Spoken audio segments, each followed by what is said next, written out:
Nous, au BM4, qui était un bataillon de marche de la première DFL, nous avons connu le maquis des Champs-Barans après la prise de Lyon le 3 septembre. Et nous avons donc tout de suite été en relation avec ses patrons, dont un des principaux était le lieutenant Morel, qui avait rallié les Champs-Barans venant de la compagnie de gendarmerie de Saint-Marcellin.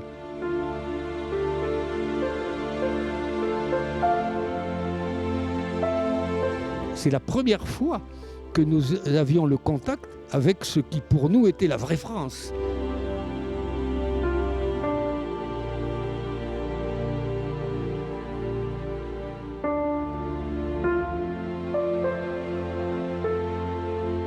Né le 26 juin 1916 à Bologne, en Haute-Marne, pendant la Grande Guerre, alors que la bataille de Verdun fauchait la jeunesse de France, vous êtes le deuxième d'une fratrie de 5 enfants, avec un père capitaine d'artillerie.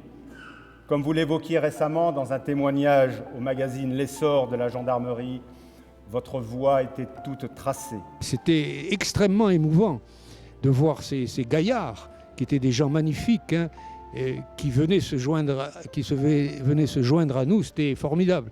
Pour votre courage et votre détermination, vous êtes cité à l'ordre de la division. Vous devenez rapidement numéro 2 du bataillon des Champs-Barans, unité qui participera en septembre 1944 à la libération de Lyon.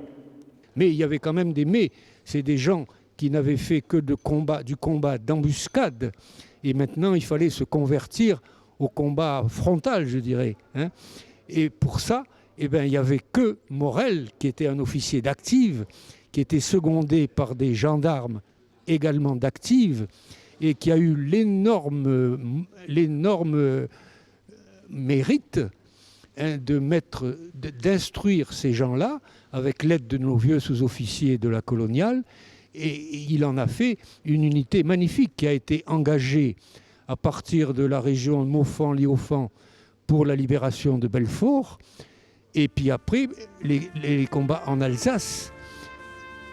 La division a une dette énorme vis-à-vis du capitaine Morel.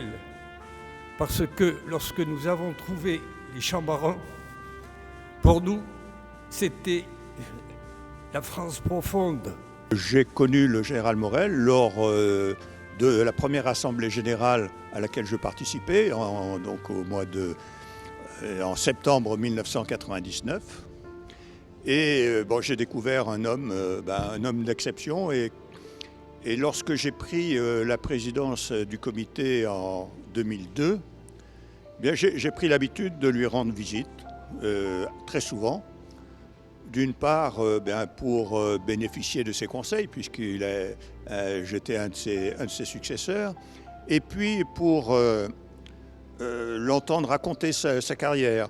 On parlait de la résistance, on parlait des combats qu'il a menés en Alsace, et puis on parlait aussi de la gendarmerie d'hier, de la gendarmerie d'aujourd'hui, et cela m'a permis de découvrir toutes les facettes du général. Lui, que les 700 ou 800 personnels que nous avons incorporés à Lyon ont pu participer au combat.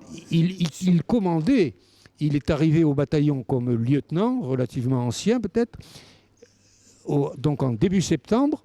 Début octobre, il était capitaine et il commandait la 2e compagnie du BM4.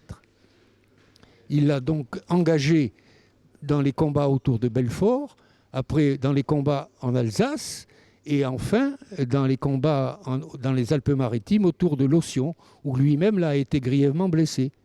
Il avait déjà été blessé plusieurs fois avec nous, mais là c'était une blessure particulièrement grave.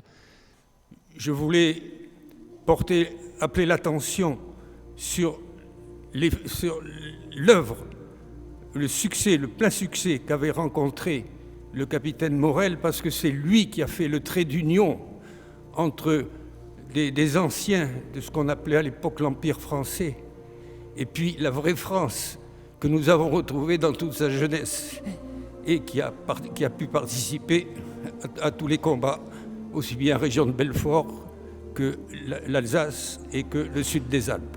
Voilà ce que je voulais vous dire au nom des anciens de la première division française libre.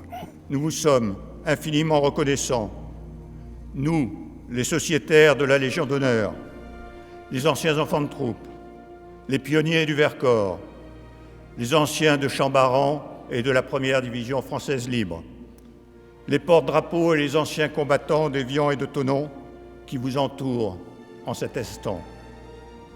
Si mon père a pu vivre jusqu'à sa 100e année, c'est grâce à un réseau qui s'est organisé tout autour de lui. D'abord sa famille, à commencer par Gilles, notre frère tragiquement disparu au début du mois d'octobre, qui était son ange gardien à Thonon et qui depuis une dizaine d'années répondait présent à tous ses appels avec son épouse Marie-Christine et l'entourait de toute leur affection. Un chemin emprunté par un homme d'exception, héros, guide, père, grand-père, arrière-grand-père et frère. Un chemin qui trace le sillon d'une vie après son départ. Quand l'espoir disparaît, la mort s'installe, écrivait le général de Gaulle dans ses mémoires. Pour notre père, l'espoir s'est subitement éteint avec le décès de Gilles.